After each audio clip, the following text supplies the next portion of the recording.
palavra do Senhor a partir do versículo 1. Acabe fez saber a Jezabel tudo quanto Elias havia feito e como matara todos os profetas à espada.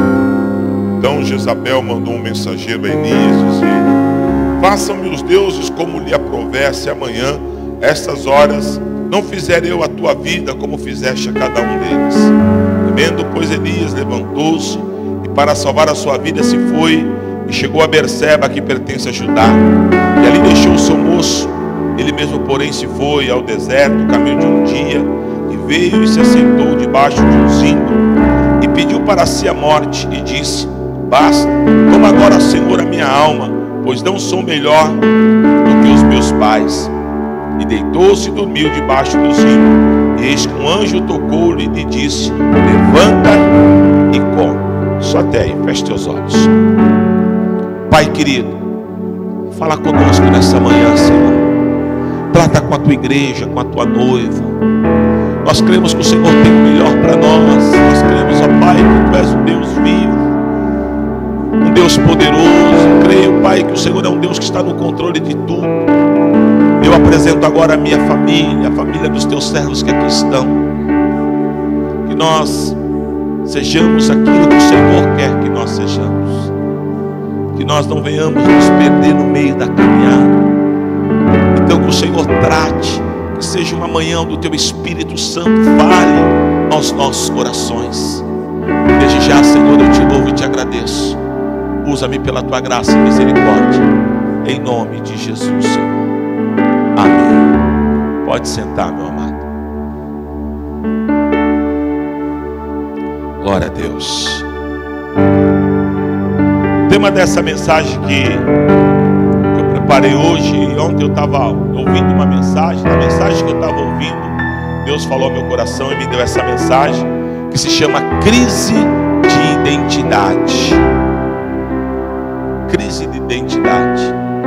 Um dia, muitos anos atrás, uns 18 anos atrás, nós estávamos numa reunião. Na época eu dirigi uma igreja, eu era pastor. Nós tínhamos mais vários pastores, uma reunião com o nosso bispo. E o bispo, tinha um pastor nosso, estava passando por um processo. E o nosso bispo na época, nem usava muito esse termo. Na época ele falou assim para esse pastor, né? Meu, você está com crise de identidade. Na hora nós pastores ficamos olhando aquilo e o que é essa crise de identidade? E quando eu me reporto a esse texto aqui de Elias, eu começo a ter uma base do que é essa crise de identidade. Vamos tentar analisar rapidamente aqui.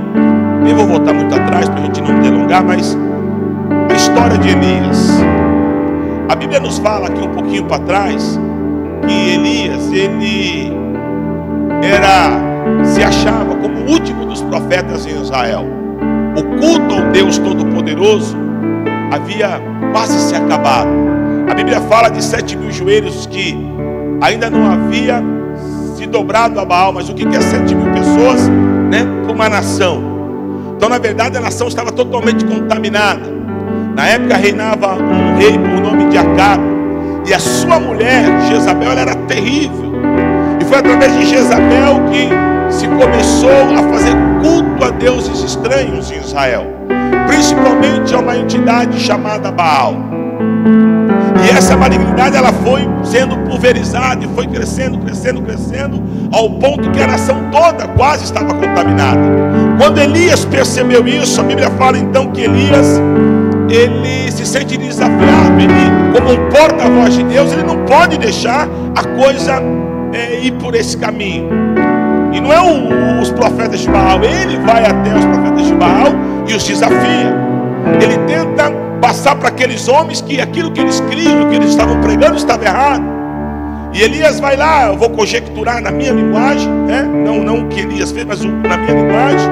Elias foi lá e falou: vocês estão pensando o quê? O Deus dessa nação é o Deus Todo-Poderoso. Vocês estão cultuando esse Deus, dizendo que esse Deus faz, mas isso é mentira, isso é espírito de engano. Quem faz e sempre fez e fará é o Deus de Israel. Talvez alguém falou: que você está louco? Você está certo. E todos nós, 450, mas fora os outros 400, todos nós estamos errados. Os outros 150 estão errados, você está certo. A nação toda está errada, você está certo. Só que Elias foi taxativo, ele falou, vocês estão errados. E aí Elias desafia aqueles homens. Elias fala, então nada melhor do que a gente provar com atitudes. Eu desafio vocês a nós levantarmos um clamor. E nós vamos buscar, eu busco o Deus de Israel, vocês buscam Baal, vamos ver quem vai responder. Vocês sabem a história. Baal não respondeu coisa nenhuma. E o Deus Todo-Poderoso respondeu com língua de fogo. E ali a nação foi balançada, porque a nação contemplou, através de muita gente que estava ali, que o Deus que era Deus e que sempre será, é o Deus Todo-Poderoso. E aí Elias sai dali ovacionado. Elias sai dali como um profeta, um homem assim, de envergadura, alguém que encarou o desafio, alguém que não temeu, alguém que não teve medo.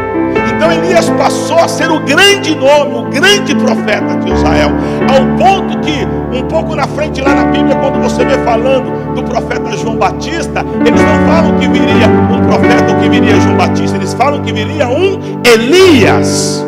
Por quê? Porque Elias marcou uma história, Elias marcou um tempo. Só que esse mesmo Elias que viveu tudo isso, agora no capítulo 19 ele recebe uma notícia. Porque depois chegou aos ouvidos de Jezabel o que havia acontecido. Talvez Jezabel está lá na casa dela, aí chega a notícia. Você ficou sabendo, Jezabel? Saber o quê?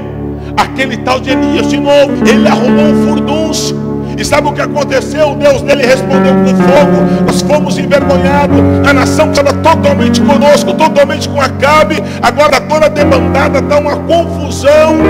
E aí a Bíblia fala que Jezabel fica indignada. O quê? Quem que esse rapaz que ele é para fazer toda essa situação? Pode mandar essa carta, essa mensagem aqui para ele, que eu vou encontrar ele e vou fazer picadinho. Mulher era brava. E aí a Bíblia diz, a notícia chega aos ouvidos de Elias. Irmão, o que você pensa numa hora dessa, se você não conhece a história? Eu estou falando de um homem que encarou 50 enviado do diabo, encarou que provou para aquele povo que o Senhor era Deus. Eu não espero que Elias vai lá brigar com uma mulher, não. Eu espero que só dá um toque no Galileu e falar, amor, tá na tua mão. A cara ela vai acreditar. Esperar tudo, menos o que Elias Cristo se esqueceu quem ele era. Ele é uma atitude que ninguém explica, ele faz, ele foi. Ele comete Jezabel. Irmão, Deus, uma identidade espiritual na minha vida, tua vida. E tem muita gente que não está entendendo isso. Tem muita gente, querido, que não é o que Deus quer que ela seja. E tem muita gente que quer ser o que o vizinho é e não o que ele é. Amado, para cada um Deus tem uma porção e para cada um Deus tem uma identidade. O Ronaldo não vai ser o Jefferson não vai ser o Ronaldo. O Rodolfo não vai ser o Arthur não vai ser o Rodolfo. Cada um Deus tem um algo. E para cada homem de Deus, para cada homem espiritual, para cada mulher espiritual, Deus tem uma missão. Amém? Nós não podemos, irmãos, entrar em crise de identidade. Quando entramos em crise de identidade, perdemos o referencial daquilo que Deus tem e daquilo que Deus quer de nós. Eu coloquei aqui só para você ter uma ideia, alguns exemplos rápidos de homens que no meio da caminhada perderam a sua identidade. Rei Davi. Irmão, Davi tinha uma coisa tremenda. Apesar de Davi ter sempre o zelo e o cuidado, e quando ir buscar Deus, chamar às vezes um sacerdote e tal, mas Davi ele tinha unção de rei, unção de sacerdote. Davi era um homem diferenciado. Davi tinha uma missão em Israel. Amém? Até hoje, qual que é o símbolo da bandeira de Israel? A estrela de Davi. Davi foi alguém também que teve um renome em Israel. Mas Davi um dia teve uma crise de identidade. Ele esqueceu quem ele era. Davi era homem de guerra, irmão. Davi era alguém que ia para a guerra e dependia de Deus. Mas um dia Davi acordou diferente. Ele esqueceu que ele era o rei Davi, rei de vitórias, rei de conquistas, rei de milagres. Não. E aquele dia ele falou, olha, vocês vão todos para a batalha e eu vou ficar descansando aqui no palácio. E quando ele ficou lá, ele viu uma mulher se banhando do outro lado e ele desejou aquela mulher. E sem perceber, Davi estava deixando de uma identidade de rei, de sacerdote, e agora a identidade que o diabo estava colocando sobre Davi era uma identidade de adúltero. Por alguns minutos, algumas horas, Davi esqueceu quem ele era no Senhor, potencializado pelo diabo, porque o diabo não queria que Davi cumprisse a sua missão. O que o diabo queria é que ele deixasse de ser rei para ser um adúltero. Quer ver uma outra pessoa, também um outro rei que teve crise de identidade? Não sei se você conhece a história, o rei Uzias. Uzias foi alguém que Deus deu tudo. Uzias teve tudo. Numa época difícil, aonde os filisteus sempre prevaleciam em guerra contra Israel, porque os filisteus sempre tiveram os seus ferreiros. Na época, a arma não é igual hoje, de tiro, de bala. Naquela época, os ferreiros que faziam as armas, lança, escudo, espada, né? E os filisteus sempre tiveram. Israel nunca teve. Na época de Uzias, Israel teve. Deus deu tudo. Deus deu riqueza, Deus deu um exército poderoso para Uzias, Deus deu ferreiros. A Bíblia fala que a fama de Uzias percorreu os 4 cantos. Só que um dia Uzias esqueceu quem ele era, e um dia ele quis ser sacerdote. Ele era rei, ele quis ser sacerdote, e ele entrou lá para queimar incenso para Deus. E o sacerdote Azarias falou: aqui não, filho, você não pode. Ô Uzias, acorda, Uzias, você é rei, você não é sacerdote. Sacerdote aqui sou eu, e esses que aqui estão. E ele falou: não, eu vou fazer. E quando ele começou a fazer, a Bíblia diz que Deus colocou uma lepra na testa dele. Ele ganhou logo uma lepra na testa. Por quê? Porque Uzias quis ser aquilo que ele não era. Amém? Quantas pessoas, querido, que tiveram crise de identidade? Jonas.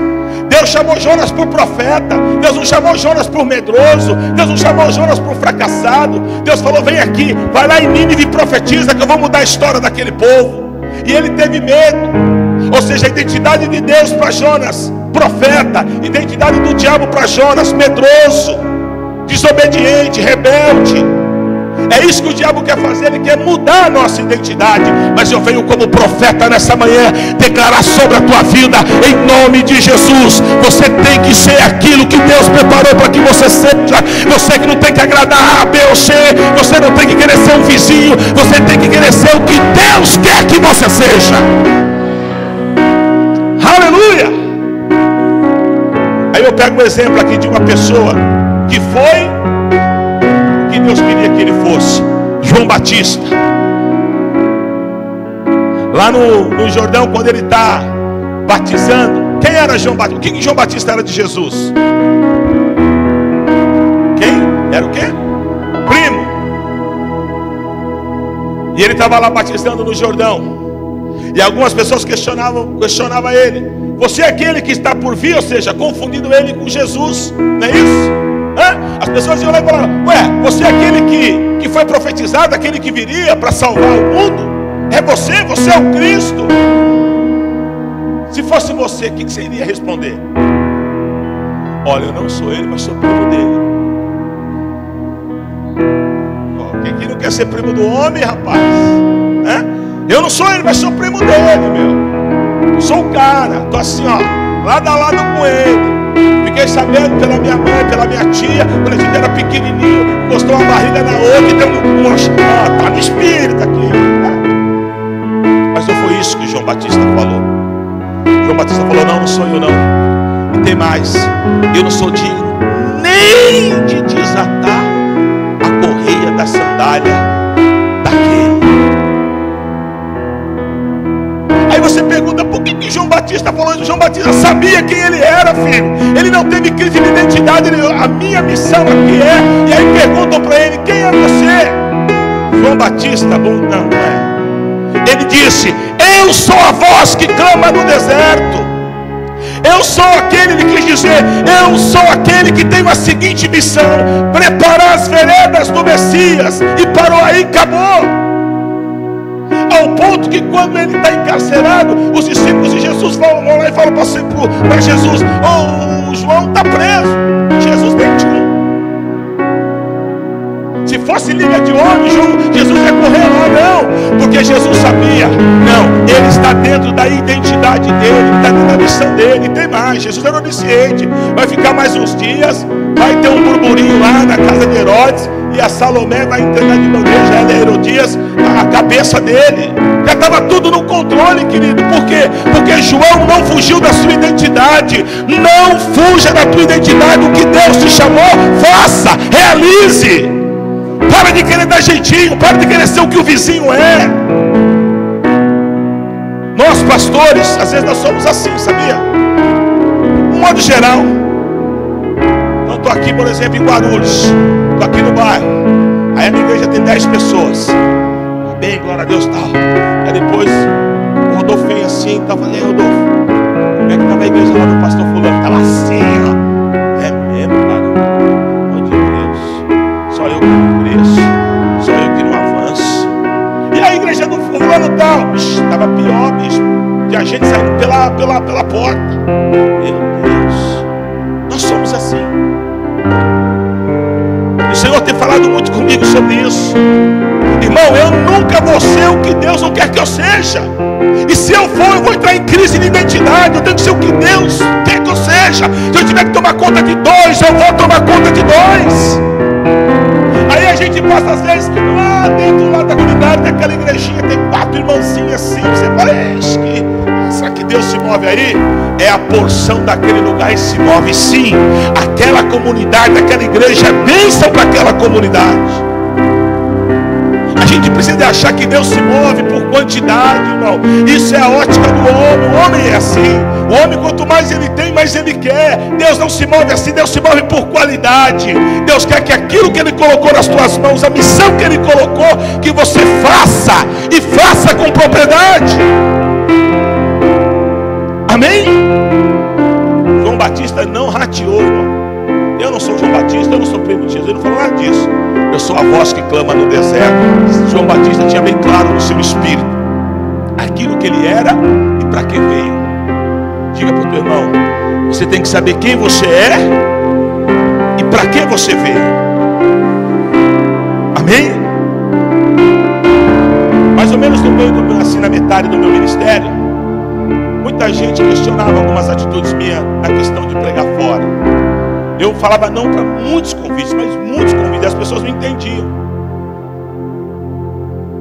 E eu sempre falava, queridos, eu não prego muito fora, porque Deus não me chamou para ser itinerante. Deus me chamou para pastorear a igreja. Eu podia, querido, podia. A pastora sabe disso, quanto que eu rejeito. Mas Deus não me chamou para isso. E quando eu faço isso, eu estou tirando o espaço de alguém que Deus chamou para isso. Porque eu sei para quê e por que Deus me chamou. E se eu demore e eu entro em crise de identidade, eu não posso. Você não pode. Amém? Você tem que saber qual é a tua posição dentro da igreja. Você tem que saber qual é a tua posição dentro do trabalho. Você tem que saber qual é a tua posição lá onde você mora. Às vezes a gente tem problemas de ordem dentro de igreja, profissional, porque as pessoas não sabem o seu lugar. Tem funcionário que quer ser chefe, ele não é chefe. Ele quer bater de frente com o chefe. Crise de identidade, porque ele quer ser o que o chefe é. Só que ele só vai ser o que o chefe é o dia que Deus falar, tá bom, filho, agora você vai ser o chefe. Porque nenhuma autoridade é posta se não for por... Amém? Eu quero compartilhar com você aqui rapidinho. Talvez você entrou aqui hoje, bispo, eu tenho passado por isso. Lógico que eu não vou sair aqui gritando que eu estou, mas no meu interior eu tenho, às vezes eu reclamo, porque isso, porque aquilo, porque eu estou 10 anos na empresa, o cara tem 2 anos, entrou, já é chefe, eu não sou. E essas crises passam, porque o meu casamento vai mal, porque isso, porque aquilo, porque o meu ministério não anda. Então está na hora de você retomar. Só vai acontecer quando você falar, Deus, qual é a minha chamada? É isso, Deus. Então eu vou fazer isso com excelência. Tem pessoas na igreja às vezes que querem fazer 30 coisas e faz tudo errado. Tem pessoas que fazem uma e faz com excelência. O que é, Senhor? Lá na empresa, qual é a minha posição lá? Eu não quero a posição de ninguém, eu quero a minha.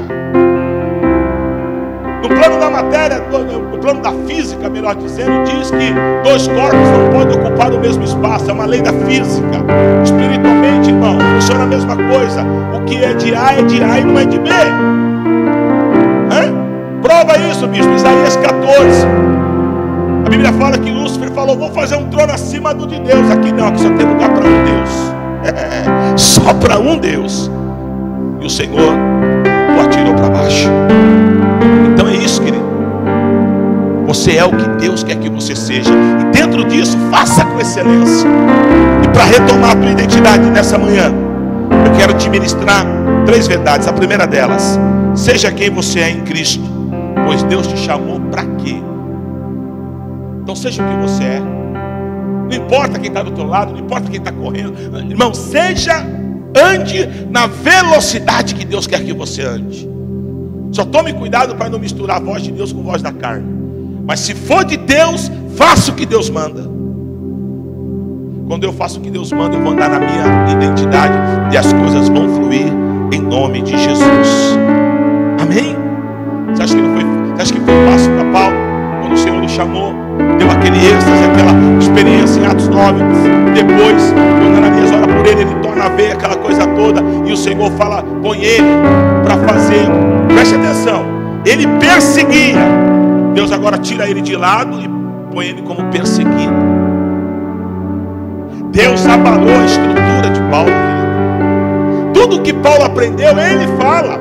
Direção do Senhor para a vida dele. Tudo que ele aprendeu, ele teve que fazer o quê? Lançar fora. Era uma vida, irmão. A Bíblia fala isso, que ele era um judeu nato. Tinha linhagem, tribo de Benjamim, circuncidado ao 8º dia. Era um judeu perfeito. E o Senhor falou para ele: esquece tudo. Tudo isso que você era, acabou. Agora você vai ser o apóstolo Paulo, o enviado Paulo, para pregar as boas novas. E Paulo obedeceu, sabe por quê? Porque Paulo quis viver o que Deus tinha para ele. Para cada um de nós, Deus tem uma missão. Com certeza Ele não tem uma missão para você ficar sentado só na cadeira e não fazer nada. Deus tem uma missão.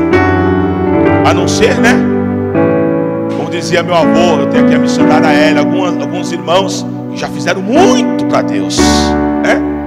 E agora chegou a hora, o momento da vida de contemplar. Meu avô que falava isso.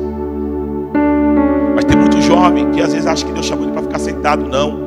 Comece a buscar em Deus a tua identidade. O que Deus te chamou? Não fuja daquilo que Deus tem para você. Osias era rei, quis ser sacerdote. Meu irmão, pode.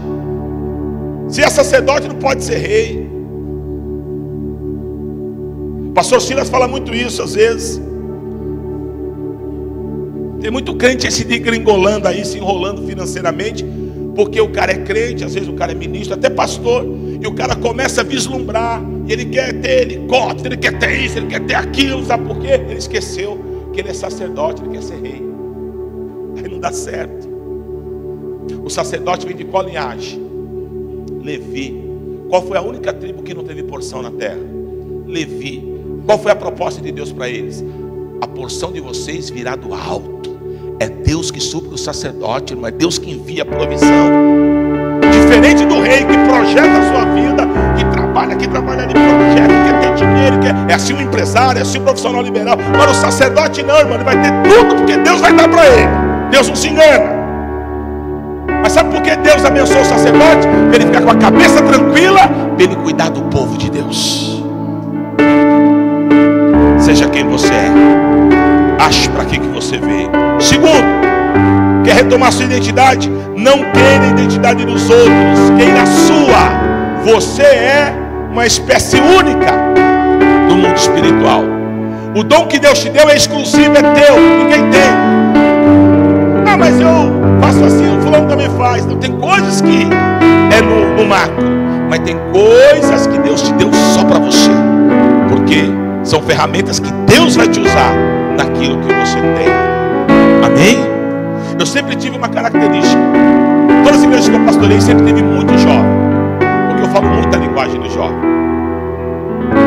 Teve igreja minha, irmão, que tinha até, o povo até se escandalizava. Um dia, o pastor levou uma igreja, no culto da 7 tinha uma galera do rock lá. Uma galera louca. Os caras eram loucos no mundo, louco de andar tudo de preto, os caras em cemitério. Eu vou negar para os caras estão se convertendo. Mas pode ir vendo do jeito que vocês quiserem. Os caras vinham no culto, às vezes, de preto, de vela. Eu estou te falando, diante do eterno. Uma vez eu levei uma banda de rock lá, que a igreja falou assim: pastor, tá doido. Só que é o seguinte, eu tinha na igreja que o pastor, um culto que era só deles. Ó, eles não estavam se perdendo no mundo, eles estavam dentro da casa de Deus. Deus me deu sempre essa facilidade de lidar com o jovem. Fui muito tempo na minha caminhada líder de jovem. Então são coisas que Deus dá, que às vezes o povo até estranha. Aí você fala: mas não vou fazer de novo, vai escandalizar. Eu vou fazer o que Deus me trouxe para fazer. Ponto. Amém? E em terceiro, para a gente fechar, para você retomar sua identidade, além de ser quem você é, e saber para que você veio, né? Além de você querer a sua identidade e não a dos outros, a terceira atitude: seja obediente naquilo que Deus tem para a sua vida. Faça o que Deus direcionou. Eu vejo às vezes situações na igreja, é muito comum isso. Vamos falar de igreja, tem gente que é a nossa, né? Aí eu tive um problema aqui com o Rodolfo abandonou, vai embora. Mas você perguntou para Deus? Quando eu sou movido pelo sentimento, eu estou fazendo a vontade de quem?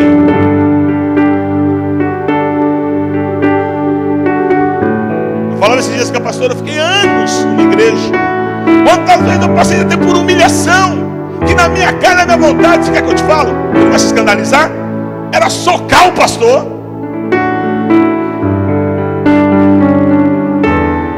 Olha, você vai para casa bravo, mas para misericórdia de Deus eu tenho o Espírito Santo.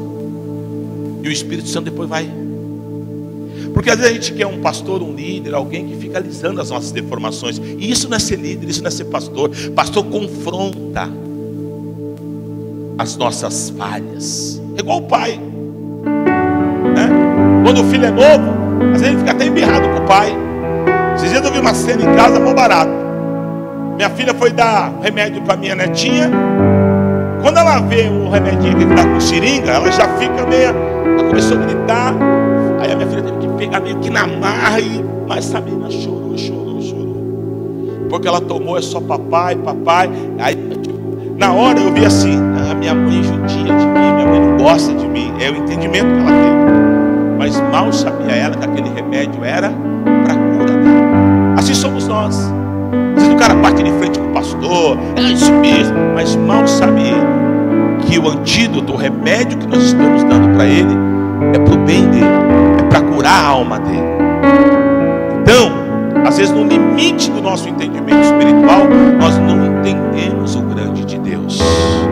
Que a nossa alma fala, viu, meu irmão? Eu já falei para vocês que para a nossa alma nós somos o super-homem. Nossa alma é o nosso maior fã. Só que a nossa alma, filho, ela é totalmente deformada. E a nossa alma junto com a carne, eles têm um pacto, sabia? Diga assim: a minha alma e a minha carne tem um pacto, que é me levar para o inferno.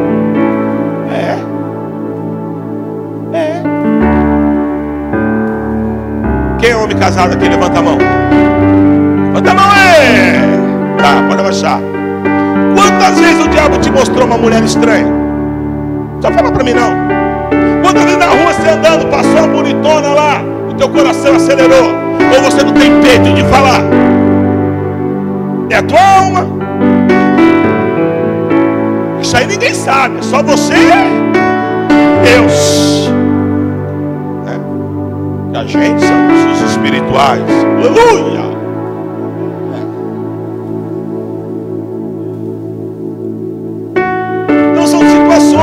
Ei, mulher, quantas vezes você viu o cartãozinho do esposo dando brecha ali, ó, falando me gasta? Fica tremeu. Alma. Então a nossa alma, junto com a carne, irmão, eles tendem para o pecado. Mas quem anda do Espírito tende para a vida eterna. Deus, através do Espírito Santo, quer nos conduzir para o céu, irmão. E no céu só vai entrar quem foi lapidado aqui na terra. E para ser lapidado você passa pelo funil, não tem jeito.